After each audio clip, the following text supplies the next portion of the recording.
मुस्लिम पर अगर धोखे से रंग पड़ भी जाए तो हदीस को याद करें, मुफ्ती साबिर। होली पर रंग पड़ जाने को लेकर जहां मुस्लिम समुदाय के कुछ धर्मगुरुओं और कुछ सियासी दलों द्वारा मुद्दा बनाया जा रहा है, वहीं कौमी एकता की प्रतीक महारानी लक्ष्मीबाई की नगरी झांसी के शहर काजी मुफ्ती मोहम्मद साबिर कासमी ने बड़ा बयान जारी किया है। उन्होंने हदीस का हवाला देते हुए कहा कि अगर धोखे से किसी मुस्लिम पर रंग पड़ भी जाए तो हदीस को याद कर लें। जब हुजूर गुजरते थे तो एक महिला उन पर रोज़ कचरा फेंकती थी। एक दिन जब महिला ने कचरा नहीं फेंका तो वह पता करके उस महिला के घर गए और उसे बीमार पाकर उसका इलाज कराया। शहर काजी ने कहा, इसी मन से सभी लोग मिलजुल कर त्यौहार मनाएं। वहीं उन्होंने बताया कि रमजान के जुमा की नमाज का समय बदल दिया गया है। अब नमाज 2:15 पर होगी। उधर एसपी सिटी ने बताया कि मुस्लिम धर्मगुरुओं से बात हो गई है, जुमे की नमाज 2 बजे के बाद होगी। झांसी से शैलेंद्र धमेनिया के साथ नरेंद्र कुमार की रिपोर्ट।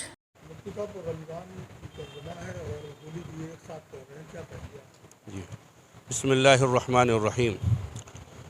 रमज़ानुल मुबारक में होली और जुमा दोनों एक साथ हमारे मुल्क में ये एक त्यौहार मनाए जा रहे हैं। ये एक हमारे मुल्क की संस्कृति और गंगा जमुना तहज़ीब है और ये एक जमहूरी मुल्क है जो तमाम मज़हबों का एक गुलदस्ता है और पूरे वर्ल्ड में हमारा मुल्क स्वतंत्र और जमहूर के एतबार से पहचाना जाता है कि जिसमें हर धर्म के लोग एक साथ मिलकर एक मौके पर सब लोगों के अगर त्यौहार होते हैं तो एक दूसरे के त्यौहारों में त्यौहार मनाते हैं। और इसी के साथ साथ में हम सबको ये चाहिए कि जिस तरह से हमेशा से साथ रहते हैं इसी तरह से एक दूसरे के साथ रहकर अपने त्यौहारों को मनाएं। और होली के मौके पर ये बात है कि होली जो हो रही है तो 1 बजे से पहले या 2 बजे से पहले होली पूरी हो जाएगी और बाकी जुमे की नमाज 2 बजे के बाद होगी। इसलिए मैं अपने तमाम भाइयों से कहता हूँ कि होली भी अपने एतबार से मोहब्बत के साथ मनाएं और जुमे की नमाज भी तमाम भाई लोग अपने एतबार से सही तरीके से अदा करें। अगर किसी के ऊपर धोखे से रंग डल भी जाए तो वो हदीस याद करें जो हुजूर सल्लल्लाहु अलैहि वसल्लम जब गुज़रते थे तो वहाँ से एक औरत आप पर कचरा डालती थी, लेकिन एक वक्त वो आया कि आप वहाँ से गुज़रे और वो औरत ने कचरा नहीं डाला। तो प्यारे नबी ने पूछा कि वो खातून औरत कहाँ है, आज कचरा डालने के लिए क्यों नहीं आई? तो हुजूर सल्लल्लाहु अलैहि वसल्लम उसके घर तशरीफ़ ले गए।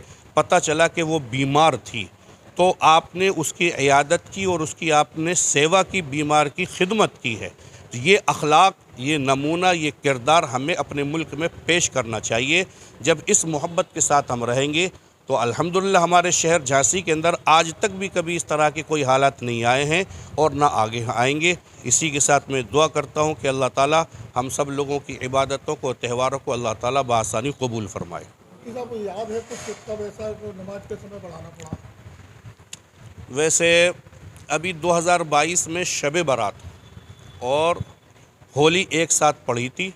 उस वक्त भी इसी तरह से था कि 1 बजे तक सारी होली हो गई थी और 1 बजे के बाद सारी नमाज़ें थीं उसमें। अब ये ज़रूरी नहीं है कि जुमे की नमाज़ हो, चूँकि जुमा हो चाहे ज़ोहर की नमाज़ उसी को कह देते हैं, तो नमाज़ों में कभी कोई खलल हमारे यहाँ नहीं आया है। एक बात और कि सारी मस्जिदों के अलग अलग टाइम होते हैं, तो क्या इस बार माना जाए कि सभी मस्जिदों में लगभग एक समय पर नमाज होती है? जी, ज़्यादातर ये है कि 2 बजे का टाइम हमारे मुख्यमंत्री जी की तरफ से कहा गया है, तो सब ने आपस में बैठकर ये एक मीटिंग की, तो 2 बजे के बाद ज़्यादातर सारी मस्जिदों में नमाज़ें होंगी। आपने बताया कि जुमा और होली एक दिन पड़ रही है, इसके लिए हम लोगों ने मुस्लिम धर्म गुरुओं से बात करके नमाज को आगे बढ़ा लिया है। प्लस होली पर जो लोग रंग खेलेंगे उनके लिए भी जो सड़क पे हुड़दंग ना करें, इसके लिए हम लोगों ने पूरी तैयारी कर ली है। जगह जगह हम लोग बैरियर लगाएंगे, चेकिंग कराएंगे। यदि कोई शराब का सेवन करके सड़क पे हुड़दंग करता है तो उसके विरुद्ध हम लोग जो वैधानिक कार्रवाई वो भी करेंगे। तो मेरा सभी से, ऐसे लोगों से अनुरोध है कि अगर नशे का सेवन करते हैं तो सड़क पे हुड़दंग न करें, अपने घर पे रहें और शांतिपूर्ण, सौहार्दपूर्ण वातावरण में होली मनाएं। यही मेरा सभी से अनुरोध है। और यदि ऐसा कुछ सड़क पे करते हैं और कहीं कोई कैजुअलिटी होती है तो सभी लोगों के विरुद्ध कार्रवाई की जाएगी। सर, होटंगी है और मस्जिदों के सुरक्षा की व्यवस्था की जा रही है कुछ? बिल्कुल, जैसा मैंने बताया कि हम लोगों ने पर्याप्त फोर्स जगह जगह लगाया है, बैरियर्स भी लगाए हैं, जो सेंसिटिव संवेदनशील स्थल है वहां भी पर्याप्त फोर्स QRT आदि रखी हुई है, तथा ड्रोन से भी हम सब लोग निगरानी करेंगे। VP न्यूज, खबर सिर्फ सच की।